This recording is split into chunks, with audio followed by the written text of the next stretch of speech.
Hi, I'm Dondra Ward with Sydney Global Research, and this is the third section of our nonprofit series on need statements. In the first section, we talked about what a need statement is and why it is important for the proposal. It's the most compelling part of the proposal. Then, in the part two, we talked about how to outline your need statement. And so that is going to be the 5 W's plus H formula. That's the who, the what, the when, the where, the why of your need statement, plus the how. Very briefly, is going to provide everything that the funder and that the reviewer needs to know about the demographics that you're serving, why it's important, and why you are the right organization to do it. So for part three, we're going to delve in deeper to the why section. Okay, so I'm going to be honest. I've been a reviewer for a number of federal proposals and for federal grant programs, and to me, this section, the why, is one of the most lagging sections. So a lot of organizations will approach the why in this manner.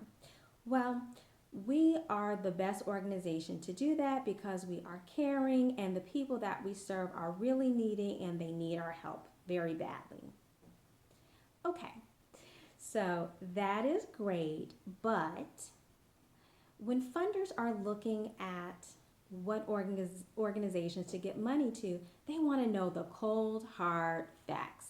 You want to get technical while also using what I call power words. Those could be the words that say, we are in a blighted community, our economy has been decimated, all those kind of very powerful words that evoke a sense that now is the right time to fund this organization.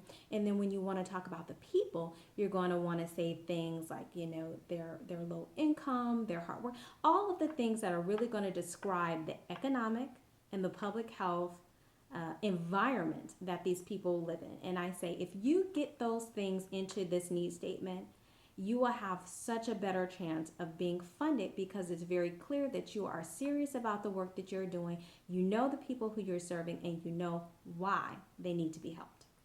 So there are a couple of things that you want to talk about when you talk about the why. There are 4 different questions. The first question is, why are we in this community?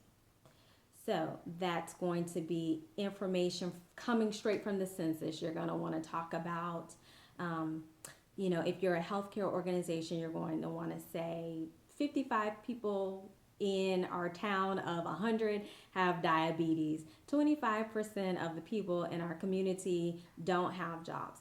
That type of census information comes straight from the U.S. Census, very easy to find. You want to weave that into your narrative. You want to make that a central part.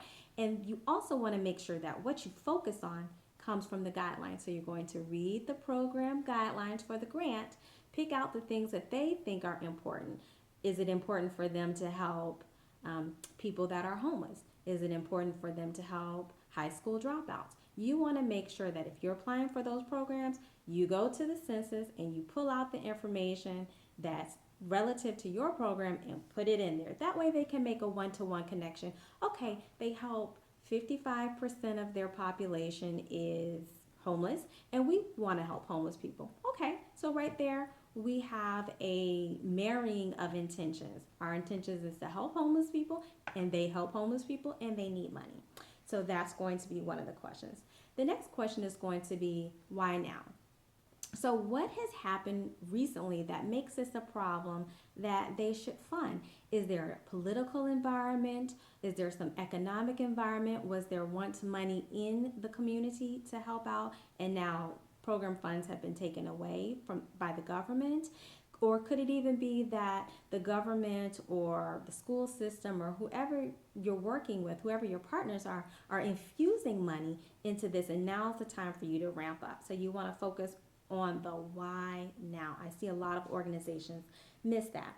The next question that you want to ask and you want to answer is, why are you the right organization? So this is where you can throw in some performance pieces. So you might want to say, we've helped 200 people since 2010. We are specifically a leading organization. We are one of 2 in our entire community. we are the best because we have, if you're a healthcare organization, we have physicians, and our physicians are trained in research. They are travel the whole world. All of those kind of things that will make somebody say, wow, yeah, they're the right people to do it. And you're going to reinforce that later on when you talk about either your board or who are going to be the key personnel. But for now, you just want to plant the seed that, yes, we are the right organization. And not only are we the right organization, we're the best. Okay, then the last thing that you're going to want to focus on, why is this a problem? A lot of people miss out on this. They can say it's such a great idea, but why is it a problem? And for me, as a reviewer, why is it a problem needs to be backed up by hardcore evidence. This is where you're going to pull from your federal reports. You're going to pull from any research. You're going to look at any economic reports and studies that have been done in your community that say that this is a big issue. So for example, if I'm working with a college readiness program, I'm going to go to the U.S. Department of Education and I'm going to pull out all the relevant information, all of the statistics that say that high school dropout is a big problem, and here are the 5 ways that we can improve it. And I'm going to show to them very quickly in 1 or 2 sentences that the work that we do directly relates to how the studies say the problem can be solved. Again, you need to back up what you're doing and how you're doing it with evidence.